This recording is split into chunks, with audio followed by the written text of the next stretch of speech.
You've never seen them on exhibit, but for years, Riverbanks Zoo has been working to help a critically endangered turtle species. Mary King went beyond the banks and learned the zoo is also one of the only places in the country that has been able to successfully breed them in captivity.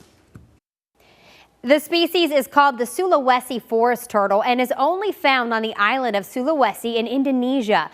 Sulawesi is nearly 10,000 miles from Colombia, but what's happening at Riverbanks Zoo now could one day have an impact on life on that Indonesian island.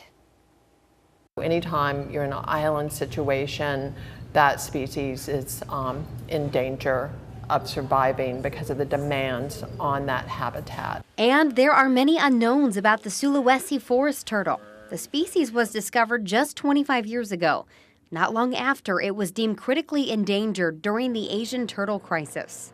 Turtles were being over-collected for food, pet trade, medicine. So we wanted to give this species a try, get them into a breeding program. So Riverbanks has housed Sulawesi turtles since 2001. Keeper Kathy Vause says they started trying to breed them in 2011, but didn't get hatchlings until 2016. And now that they've had 10. If we grew them to adulthood, we would not have room. So we followed Vause as she took 4 of the Sulawesi juveniles to the Turtle Survival Center in Berkeley County, where they have plenty of room. They're the largest assurance colony of Sulawesi turtles in the U.S. We keep it around 80 degrees. Water temps should be in the mid to high 70s. Most of these, if not all of them, are wild caught animals that came through the pet trade 20 years ago. They're all refugees of the pet trade. The center is home to nearly 50 Sulawesi forest turtles, and their partnership with Riverbanks is all a part of the Association of Zoos and Aquariums Species Survival Plan. We compare notes, the genetic bloodlines of each animal, making sure we're keeping the pairings so that we can maximize that genetic diversity. The center says they haven't had near the success that Riverbanks has in breeding the Sulawesi turtle, but they will continue to try, and they plan to maintain this assurance colony for years to come.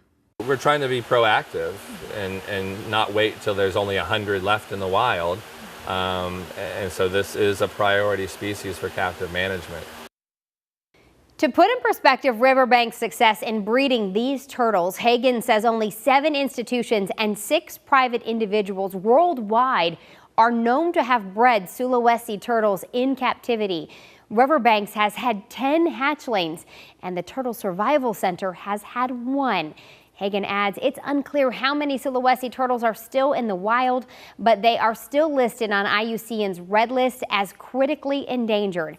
He says for the first time there are research studies underway right now on the Sulawesi forest turtle, and they hope that will give them even more insight for the coming years. In the studio, Mary King, WIS News 10. Well, Riverbanks says while the turtle has not been on exhibit, they do want to put it out for the public to see at some point. They add their priority has been breeding and caring for the species.